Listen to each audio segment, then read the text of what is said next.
यदि हम आप देश के एक जिम्मेदार नागरिक हैं तो हमें यह समझना चाहिए कि भ्रष्टाचार हमारे राष्ट्र के आर्थिक विकास में खाई और हमारे समाज में अपराध को जन्म दे रहा है। यदि हमारे समाज का बहुसंख्यक वर्ग अभाव और गरीबी में रहना जारी रखेगा और किसी भी प्रकार का रोजगार का अवसर नहीं मिलेगा तो अपराध दर कभी कम नहीं होगा।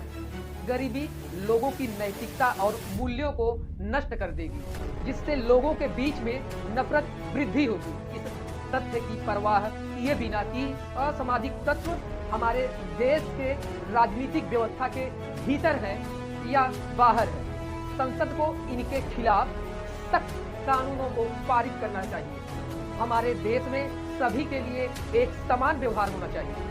यदि कोई भ्रष्टाचार के पीछे कारणों का विचार और मूल्यांकन करता है तो यह अनगिनत हो सकते हैं। हालांकि भ्रष्टाचार के रोग को फैलाने के कारणों के पीछे मेरा मानना है कि सरकार के नियमों और कानूनों के प्रति लोगों का गैर गंभीर रूप तथा समाज में बुराई फैलाने वालों के प्रति सरकार का सहारा है। ऐसा प्रतीत होता है कि जिन लोगों को भ्रष्टाचार खत्म करने के लिए नियोजित किया जाता है वे स्वयं ही अपराधी बन जाते हैं और इसे प्रोत्साहित करते हैं। भ्रष्टाचार के पीछे एक और महत्वपूर्ण कारण नौकरशाही और सरकारी कार्यों की पारदर्शिता है। विशेष रूप से सरकार के अधीन चलाए जाने वाले संस्थान गंभीर मुद्दों के तहत नैतिक अस्पष्टता दिखाते हैं। जो धन गरीब लोगों के उत्थान के लिए इस्तेमाल किया जाना चाहिए वह खुद राजनीतिज्ञों ने अपने इस्तेमाल के लिए रख लिया है।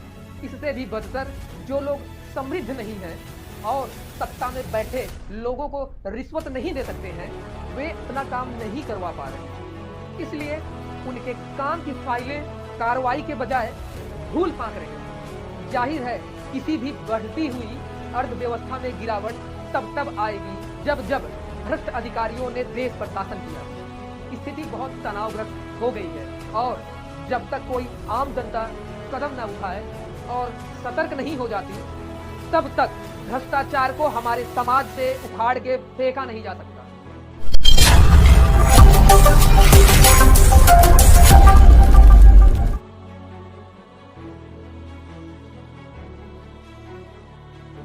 नमस्कार दोस्तों, मैं हूं advocate Sandeep Kumar. Legal visitor के इस नए सेगमेंट में आप सभी का स्वागत है। दोस्तों, आज के इस वीडियो में हम बात करने वाले हैं आरटीआई के बारे में। आरटीआई क्या होता है, उसे कैसे फाइल किया जाता है। तो आइए वीडियो शुरू कर। आम जनता के लिए सबसे बड़ी ताकत है आरटीआई, जिसका फुल फॉर्म होता है राइट टू इंफॉर्मेशन, जिसका मतलब है सूचना का अधिकार, जिसे सन 2005 में लागू किया गया। तो आइए जानते हैं आरटीआई क्या है। जनता का टैक्स जिन जिन सरकारी विभागों में जाता है, जनता उनसे सूचना मांगने का अधिकार रखता है। आरटीआई का मुख्य उद्देश्य यह है कि सभी सरकारी विभागों से जवाबदेही तय करना और पारदर्शिता लाना है, ताकि भ्रष्टाचार पर रोक लगाई जा सके। इसलिए सरकार ने केंद्रीय सूचना आयोग और राज्य सूचना आयोग का गठन किया है। पंचायती राज व्यवस्था के तहत प्रधान, सेक्रेटरी, जिला पंचायत सदस्य, क्षेत्र पंचायत सदस्य, ब्लॉक प्रमुख हैं। ये सभी किस तरह से काम कर रहे हैं, इनकी रिपोर्ट या जानकारी आप सूचना के अधिकार के तहत मांग सकते हैं। जितने भी सरकारी विभाग हैं सभी से आरटीआई के माध्यम से ब्यौरा मांग सकते हैं। सरकारी विभाग के लोगों को यह अधिकार नहीं है कि वो आपसे पूछें कि आपको जानकारी क्यों चाहिए। यानी कि सरकारी अस्पताल में डॉक्टर न हो, दवाइयाँ न हो, आपके आसपास के सड़कें खराब हों या सरकारी विभाग के कर्मचारी काम के नाम पर रिश्वत की मांग कर रहे हैं या कोटेदार राशन न देता हो, प्रधान द्वारा गांव में कराए गए कार्यों का ब्यौरा और उन कार्यों पर होने वाले खर्चों का ब्यौरा जानना चाहते हैं तो आरटीआई के माध्यम से आप ब्यौरा या जानकारी ले सकते हैं। अब बात आती है कि आरटीआई के तहत किन किन विभागों से सूचना मांगा जा सकता है। आरटीआई के दायरे में आने वाले इन सभी विभागों से आप सूचना मांग सकते हैं, जो इस प्रकार है: राष्ट्रपति, प्रधानमंत्री, राज्यपाल और मुख्यमंत्री का ऑफिस, संसद और विधानमंडल, चुनाव आयोग, सभी अदालतें, तमाम सरकारी कार्यालय, सरकारी अस्पताल, सरकारी बैंक, सरकार से फंड पाने वाले एनजीओ, पुलिस विभाग, सभी सरकारी बीमाकृत कंपनियां, सरकारी फोन कंपनियां, सरकारी कॉलेज, सरकारी कॉलेजों से एफिलिएटेड प्राइवेट कॉलेज, सरकारी कॉलेजों से जो कॉलेज संबद्ध नहीं है, तो ऐसे प्राइवेट कॉलेज इनके दायरे में नहीं आते। तो अब बात करते हैं कि आरटीआई के तहत सूचना को कब देने से मना किया जा सकता है। कुछ मामलों में सरकारी विभाग आपके आरटीआई को रिजेक्ट भी कर सकता है। वो कौन कौन से कारण हैं, आइए जानते हैं। यदि आप आरटीआई के माध्यम से जो सूचना मांग रहे हैं, अगर वो किसी ऐसे व्यक्ति विशेष के निजी जिंदगी को सार्वजनिक हो जाने से उस व्यक्ति विशेष को क्षति का सामना करना पड़ सकता है, या फिर आरटीआई के माध्यम से किसी ऐसे सूचना की मांग की जा रही है जिसके सार्वजनिक हो जाने से आम जनता में दंगे हो जाए या शांति व्यवस्था भंग हो जाए, तो ऐसी सूचना देने से विभाग मना कर सकता है।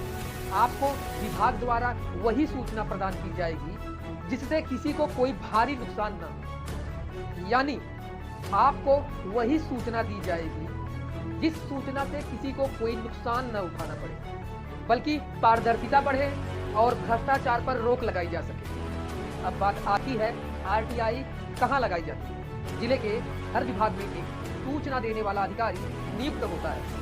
यदि जिस विभागीय कार्यालय से आप सूचना की मांग कर रहे हैं, तो विभाग 30 दिनों के भीतर उसका जवाब सौंपेगा।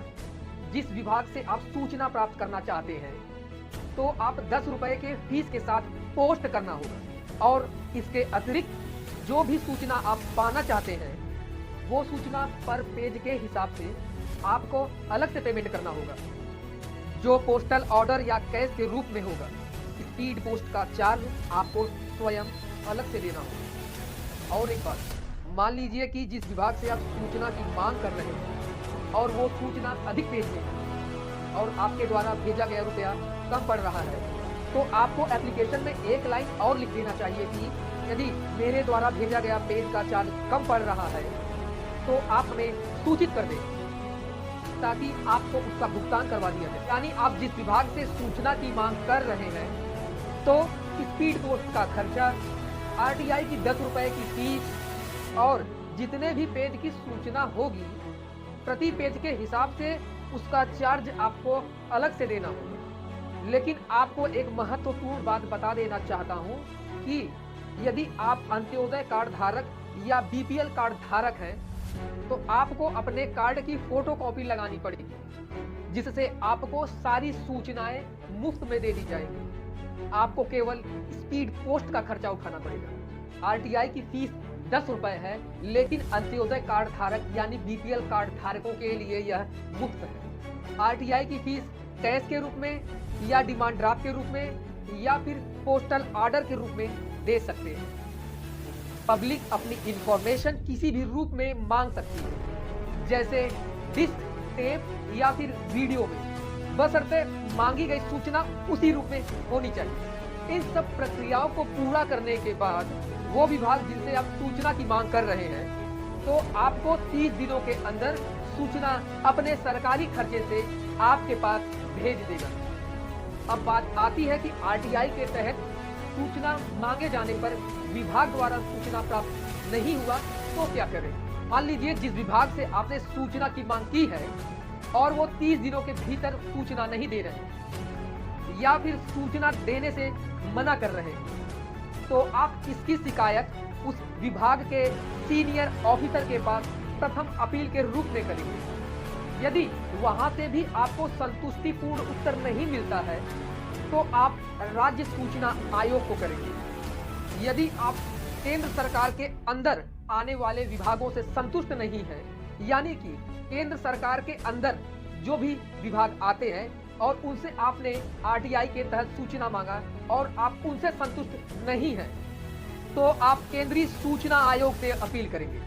केंद्र सूचना आयोग और राज्य सूचना आयोग के पास जो अपील हम करते हैं वो द्वितीय अपील होता है। यदि आपको केंद्रीय सूचना आयोग और राज्य सूचना आयोग से भी उत्तर नहीं मिल रहा है या फिर इनकी सूचना से आप संतुष्ट नहीं हैं, अब बात आती है कि आरटीआई को कैसे फाइल किया जाता है। यानी आरटीआई कैसे फाइल की जाती है? आप किसी सादे कागज पर हाथों से लिखा हुआ या फिर टाइप कराकर 10 रुपए की नोट के साथ संबंधित अधिकारी के पास स्वयं या फिर डाक के माध्यम से आप जमा कर सकते हैं। जैसा कि आप स्क्रीन पर देख सकते हैं कि आरटीआई फाइल करने के लिए जो एप्लीकेशन लिखा जाता है वो किस तरह का होता है। एप्लीकेशन में उस 10 रुपए के नोट का नंबर भी अंकित करें जो आपने उसके साथ जोड़ रखा हुआ है। एप्लीकेशन में जो आप सूचना चाहते हैं और कितने समय से कितने समय तक की सूचना चाहते हैं उसे जरूर अंकित करें। जो भी व्यक्ति सूचना की मांग कर रहा है उसे किसी भी कारण को दर्शाने या बताने की जरूरत नहीं है कि वो किस लिए सूचना मांग रहा है। व्यक्ति को केवल अपना पता लिखना चाहिए, मोबाइल नंबर लिखने की कोई जरूरत नहीं है। लेकिन आप मोबाइल नंबर लिख देते हैं तो सूचना देने वाला अधिकारी आपसे संपर्क कर सकता है।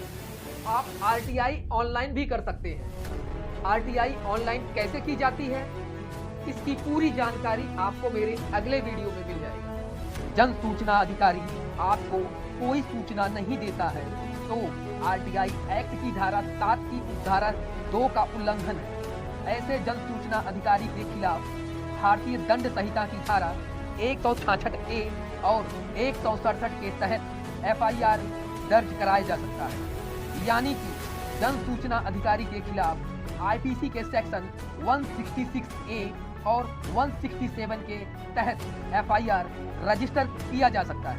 और यदि जन सूचना अधिकारी झूठी जानकारी देता है तो ऐसे अधिकारी के खिलाफ भारतीय दंड संहिता की धारा 166A, 167, 420 और धारा 468 के तहत FIR दर्ज किया जा सकता है।